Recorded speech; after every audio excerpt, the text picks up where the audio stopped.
Ready 3 2 1 start.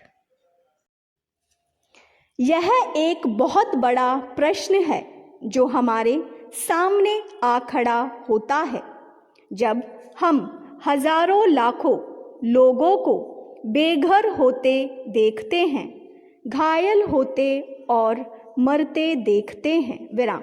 मनुष्य सदा से ही प्राकृतिक आपदाओं से प्रभावित होता रहा है, किंतु हाल के कुछ दशकों में इनमें बहुत तेजी से वृद्धि हुई है और इसने सामाजिक एवं आर्थिक रूप से मानव जाति को प्रभावित किया है। विराम।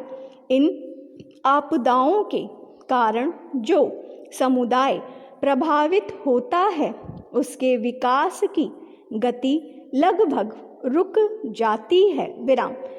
प्राकृतिक कारणों के साथ साथ मनुष्य भी पर्यावरण असंतुलन के लिए उत्तरदायी है। विराम।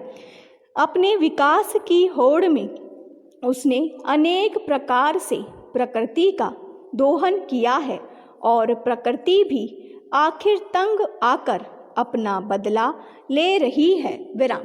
आबादी बढ़ने के कारण आज लोग ऐसे स्थानों पर भी रह रहे हैं जहां रहना आपदाओं की दृष्टि से असुरक्षित है। विराम। अतः आज ऐसे उपायों की आवश्यकता बहुत अधिक है जिनकी योजना पहले से बनाई गई हो, सबको उनकी जानकारी हो तथा यथावसर उनका उपयोग किया जा सके। विराम। यह कार्य केवल सरकार का नहीं है, अपितु इसके लिए सरकार, गैर सरकारी संस्थानों, स्वयं सेवकों, आम नागरिकों अर्थात सभी को संभवतः प्रयास करना होगा। विराम। मौसम की चेतावनी देकर बचाव कार्य तथा प्राथमिक उपचार के बारे में विशेष प्रशिक्षण देकर लाखों लोगों की जानों को बचाया जा सकता है। विराम। अच्छे निर्माण कार्यों की समझ हमारे लिए बहुत आवश्यक है ताकि घरों, विद्यालयों तथा संस्थानों को सुरक्षित रखा जा सके। विराम। आपदा रोधी इमारतों का निर्माण किया जाना चाहिए तथा विद्यमान इमारतों की मरम्मत तथा उनका नवीनीकरण अत्यंत आवश्यक है। विराम।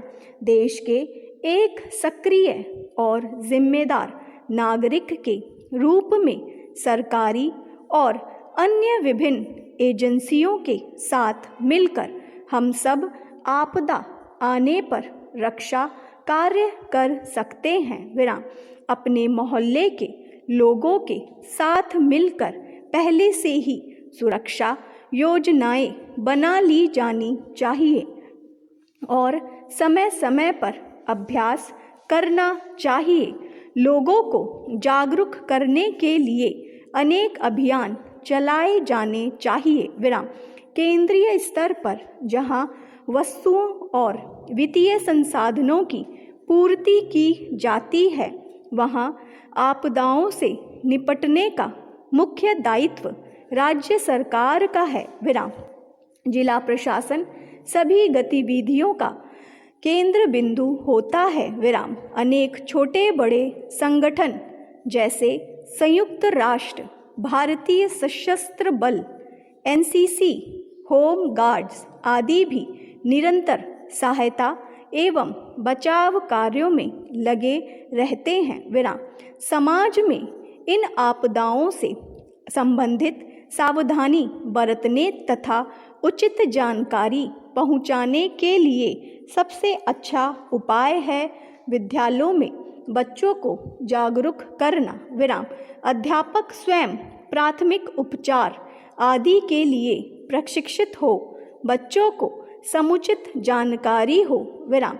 आग से बचने के लिए अग्नि सुरक्षा के उपाय हो तो अनेक जानों को बचाया जा सकता है। विराम।